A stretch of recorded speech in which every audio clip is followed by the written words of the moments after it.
everyone, and welcome back. Today we're going to be playing some more Gruul Aggro. This is the second time going through and recording. I had to close the first one because I didn't really like the gameplay that I presented. It was definitely lackluster. I was 3-0 in that session, but I closed it because I just didn't like the games. So we went back and we redid it again, where I found myself doing incredibly well still. The only problem is in the second playthrough, my webcam died. So I won't have any webcam in this video. It's unfortunate, but it is whatever. But here's the deck list if you want it. If you enjoy the deck at all, feel free to try it. It's really fun. It's really enjoyable to play. Other than that, if you enjoy the content, please be sure to subscribe, and let's just go ahead and get into the games. Alright, we're going to start it off. My webcam is being very weird, so I will not have it on for this. I don't know why. All of a sudden, it just decided it didn't want to work. Here we are. Here, we still lose this to a play with fire, so I don't really feel comfortable playing it. I think I'll just lose the value on my kimono. Had black, what type harvester, didn't really have to play around it then, but good to do so anyway. Well, now it just feels weird. We'll play some moot. We'll get the benefit from it either way. If they want to block, they can. We'll still draw a card. All right. Everything looking good so far. We have one green available. Don't remove some moot here. We most likely do have cut down. We could do it in response. Or torch. Torch will also do it.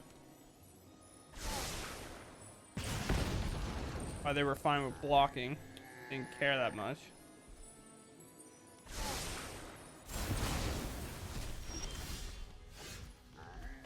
Alright, land Ruby. Thrill Seeker. On Ruby. Make Ruby big, up to a 3/4. Make it hard to remove. Cut down, can't get it. Go for the throat can, but torch also cannot. Sizer, sure.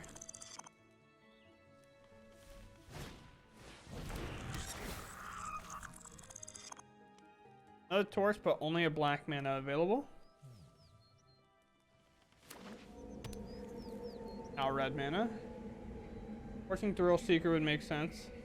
You're gonna be a go for the throat on Ruby. Ooh, sure. Right to the top. Sure.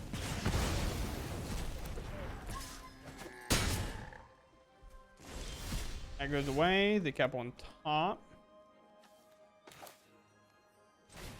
Play this here. Counters on Thrill Seeker, and we're just going to go ahead and remove this off the board now.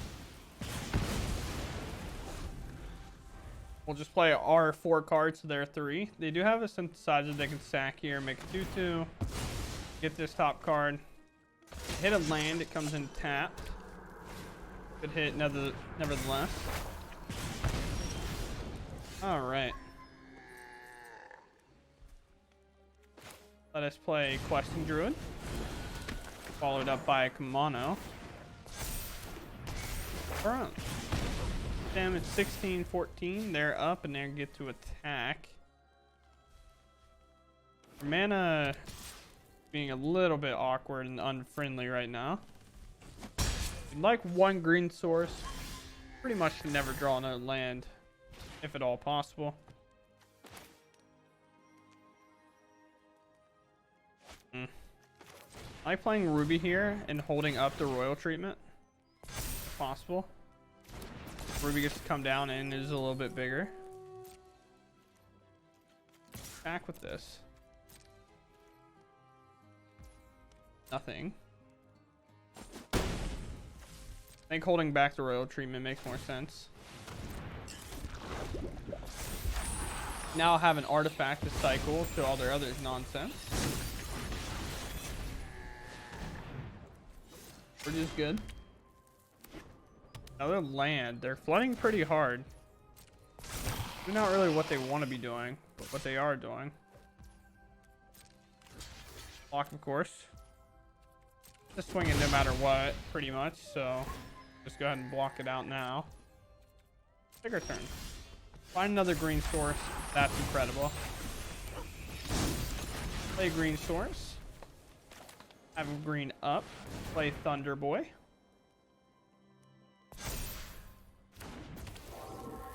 You can feel the thunder from here.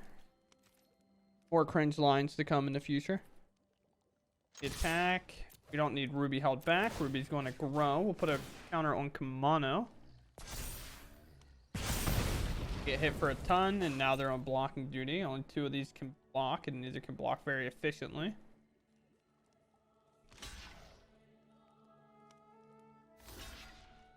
Block both of our 4-ofs. We have Hexproof. Make another token. Oh no, they have 4 damage queued up. I don't know if they have a way to deal the rest.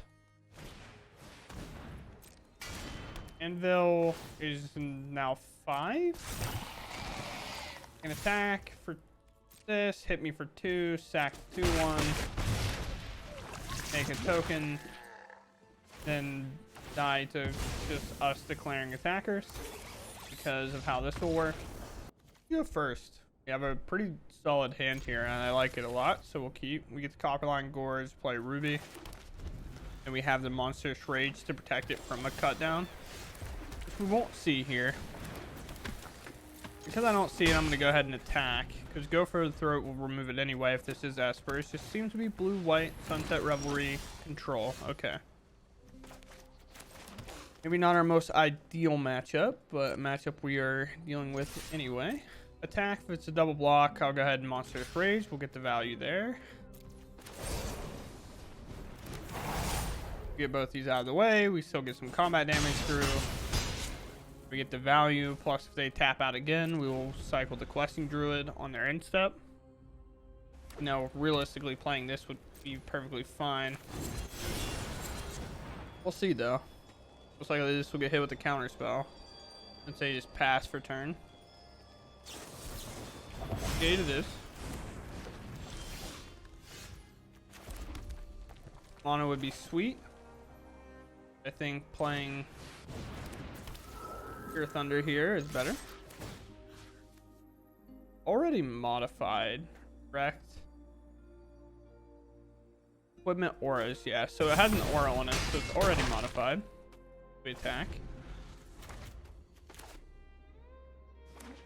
Populate. Ah, Wandering Emperor. Get a minus, it'll take out this. Like a mono, it'll deal with both. You are not much of a roadblock.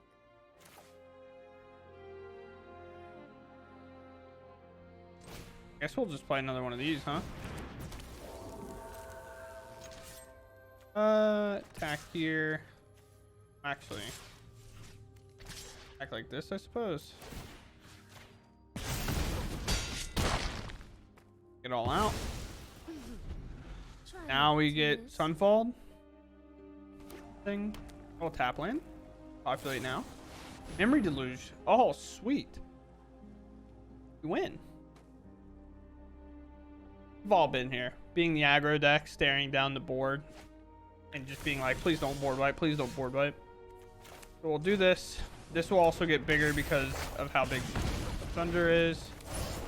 I'll just go ahead and let them know. We want to do it here because 2 tokens cannot be attached to each other. 2 roll tokens specifically cannot be attached to the same creature. It'll take whatever the newest one is. Therefore, we want to make sure we put it on a different one that attacks for 7, puts a counter here. This also gets +2/+2 and attacks for a ton. The Kamano, we most likely will actually play Questing Druid here because we have Samut, but we really, really need to hit a land this turn to completely take off. If we get to play Questing Druid and the Samut and have all these attackers, I'll definitely take it. Well, I'm going to go for it now, especially considering we have a Questing Druid to play on the other side if need be. We don't draw a land, which we do. Very nice.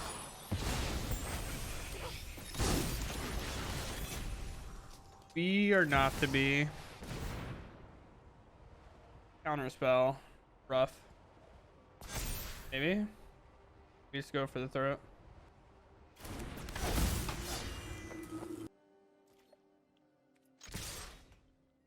Attack?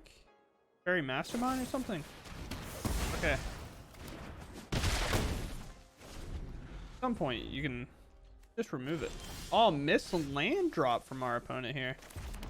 Move to combat. Attack.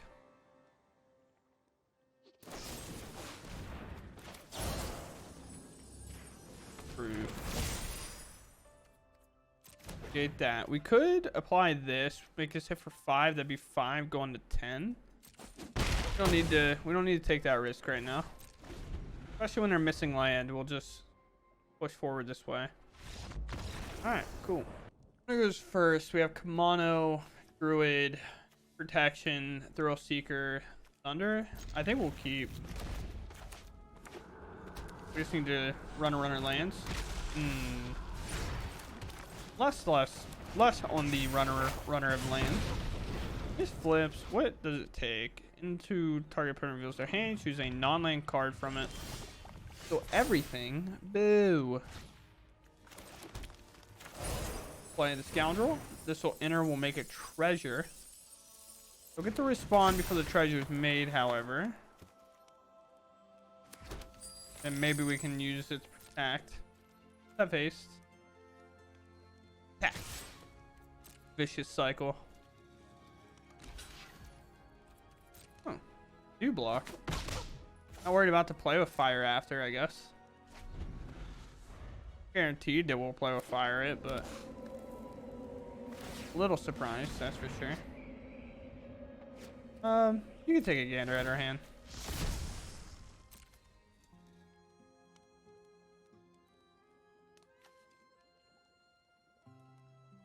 Card is kind of messed up, to be quite honest. Hey, thanks for the help, partner. I appreciate you. My Saga gets played. My land gets played. Could play this out. I don't know what it would do other than attack itself. Is that good enough? Still lose it to go for the throat though. Or do we just wait and cycle this? I think that might be a better plan. I cycle this, I mean Seek the Beast. What we'll do. We have the protection, so they're gonna have to be careful about removal. That's the other thing, is like playing to try to hit a land here. Definitely like playing. Definitely like not losing this card.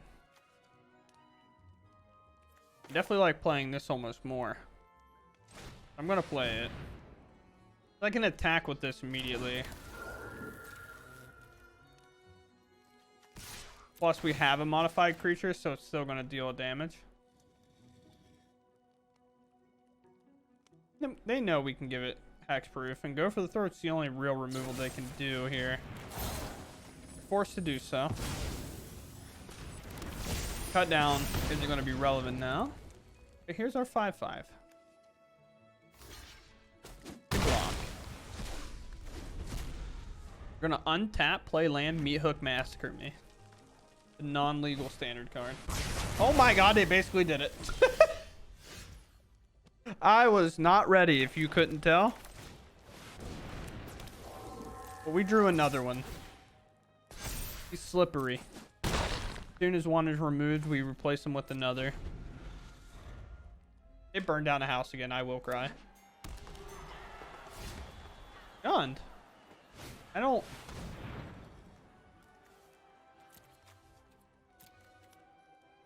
I